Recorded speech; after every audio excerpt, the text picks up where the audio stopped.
ધોરણ 10 વિષય ગુજરાતી અપેક્ષિત 2025 દોસ્તો અપેક્ષિતની અંદર નમૂનાનું એક પ્રશ્નપત્ર આપવામાં આવ્યું છે જેના વિભાગ બીનું આપણે સોલ્યુશન મેળવીશું. વિભાગ બી એ પદ્ય વિભાગ રહેશે. આખો વિભાગ 20 માર્કનો રહેશે, જેમાં અ નીચેના જોડકા યોગ્ય રીતે જોડીને ફરીથી લખો.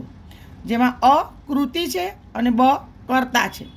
અહીં આપણે સપ્લિમેન્ટરીના અંદર આ જ રીતે બંને લાઈન લખવાની છે.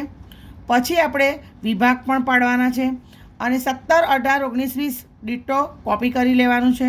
અને પછી હું એવો ગુજરાતી તો ક વિનોદ જોશી ક લખવું જરૂરી છે. માધવને દીઠો છે ક્યાં? અ હરીન્દ્ર દવે. બોલીએ ના કાય રાજેન્દ્ર શાહ બ. અને એક બપોરે રાવજી પટેલ. ક્લિયર? એ કઈ રીતે લખવાનું છે એ અહીં આ સપ્લિમેન્ટરીમાં બતાવ્યું જ છે કે ટાઇટલ આપો વિભાગ બી પદ્ય વિભાગ, અ જોડકા જોડો 4 માર્ક્સ અને ઉત્તરો કરીને અહીંયા 17, 18, 19, 20 અ કૃતિ બેઠી કોપી કરી લેવાનું છે. અને પછી અહીંયા અ ક અ બ ઈ જે સાચા જવાબના આગળ લખેલું છે એ જ, એટલે એક લાઇનમાં હરોળમાં આવવું જોઈએ કે 17 હું એવો ગુજરાતી ક વિનોદ જોશી. 17 હું એવો ગુજરાતી ક વિનોદ જોશી. આઈડિયા આવે છે? ઓકે, આગળ વધીએ. બી છે ખાલી જગ્યા પૂરો, કે નીચે આપેલા વિકલ્પોમાંથી યોગ્ય વિકલ્પ પસંદ કરીને ખાલી જગ્યા પૂરો. ખાલી જગ્યા આ રીતે લખવાની છે કે ખાલી જગ્યા પૂરો 4 માર્ક્સ. 21મો પ્રશ્ન, શીલવંત સાધુનો શબ્દાર્થ ચારિત્રવાન સાધુ. અહીંયા ચારિત્રવાન જવાબ છે તો જવાબના નીચે પેન્સિલથી અંડરલાઇન કરવું જરૂરી છે, હાઇલાઇટ કરી દેવાનું. બ્લુ પેન અને પેન્સિલનો જ ઉપયોગ કરવો. 22મી ખાલી જગ્યા, હું એવો ગુજરાતી કાવ્યમાં નર્મદા નદીનો ઉલ્લેખ થયો છે. નર્મદાના નીચે અંડરલાઇન. 23મું, સ્વજન સુધી દુશ્મનો લઈ જશે. દુશ્મનોના નીચે અંડરલાઇન. ને 24મી ખાલી જગ્યા, એક બપોરે કાવ્યના કવિ મહુડીના વૃક્ષ નીચે બેઠા હતા.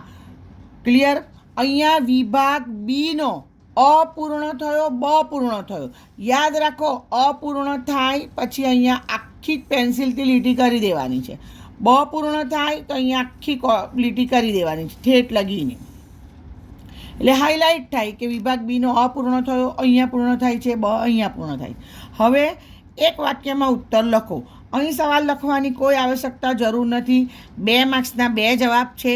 તો 25મો જવાબ છે, કવિ સ્નેહનું ઝરણું દીકરીને કહે છે. અને 26મું, ચાંદલિયો લોકગીતમાં ચાંપલિયાની પાંડડી દેરાણીને કહે છે. તો દીકરીના નીચે અંડરલાઇન, દેરાણીના નીચે અંડરલાઇન. અને અહીં પણ આ પ્રશ્ન પૂર્ણ. વિભાગ બીનો ક તો લીટી કરી દો પેન્સિલથી ફૂટપટ્ટીના સહારે. આગળ વધીએ. ડીના અંદર આપણને 3-4 વાક્યમાં ઉત્તર લખો છે અને 4 માર્ક્સ એટલે 2 માર્ક્સનો 1 છે. જોઈ લેજો. ડીની અંદર 3-4 વાક્યના ઉત્તર કોઈ પણ 2 અને 4 માર્ક્સ એટલે 2 માર્ક્સનો 1 છે. જો અનનેસેસરી લખવું નહીં, એટલે કે જેટલું માંગ્યું છે એટલું જ પીરસવાનું છે. અહીં 3 તમને ઓપ્શન એક વધારાનું આપ્યું છે કોઈ પણ એક, તાકે તમને જે 2 સારા આવડતા હોય તમે વ્યવસ્થિત લખી લો. ક્લિયર? અહીંયા જવાબ લખ્યા જ છે. સવાલનો ક્રમ યાદ રાખવાનો. જો 27મો પ્રશ્ન લખ્યો છે તો 27મો ક્રમ લખવાનો.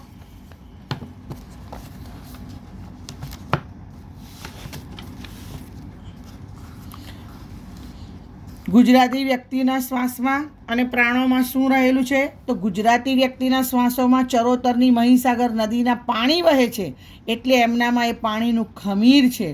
એમના પ્રાણોમાં રત્નાકર એટલે કે દરિયો ધબકે છે એટલે કે એમનું જીવન રત્નાકર જેવું સમૃદ્ધ છે.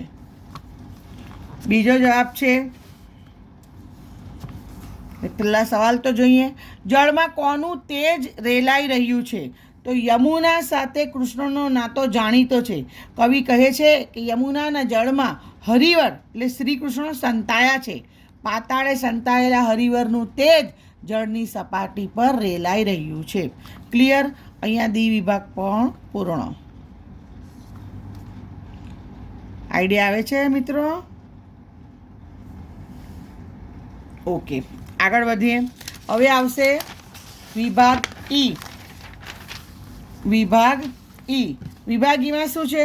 તો કે નીચેના પ્રશ્નોના 10-12 વાક્યમાં મુદ્દાસર ઉત્તર લખો. અહીં પણ તમને 3 આપેલા હશે. જે 2 આવડતા હોય એ જ લખવાના. 6 માર્ક્સ રહેશે. અહીં 30મો પ્રશ્ન આ દીકરીએ લખ્યો છે કે દીકરી કાવ્યના આધારે દીકરીના ઉછેર કેવી રીતે થવો જોઈએ એ તમારા શબ્દોમાં લખો. બરાબર છે? સવાલ લખો. જવાબ નંબર 30 છે. અહીંયા તમારે પદ્ય, સાહિત્યકાર, સાહિત્ય પ્રકાર અને સંદર્ભ ગ્રંથ આ લખી કાઢો. મિત્રો, એકમાં પણ જરાક કન્ફ્યુઝન હોય, કચાશ હોય, કાચું પાકું હોય તો તે સેન્ટન્સને જ અવોઇડ કરી દો. જાણે કે સંદર્ભ ગ્રંથ યાદ નથી કે કન્ફ્યુઝન છે તો એ લખવું જ નહીં, હાઇલાઇટ કરવું જ નહીં. ક્લિયર? સમજ પડે છે? તો ત્યાં અહીંયા ખાલી પદ્ય, સાહિત્યકાર અને સાહિત્ય પ્રકાર જ લખી લેવું. ત્યાર પછી આખા જવાબને વ્યવસ્થિત તમારે લખવાનું છે, ફકરો પાડીને. અને છેલ્લે આમ લખવાનું ભૂલવાનું નહીં કે આમ આખરે કહેવા શું માંગે છે આ સવાલને અનુલક્ષીને.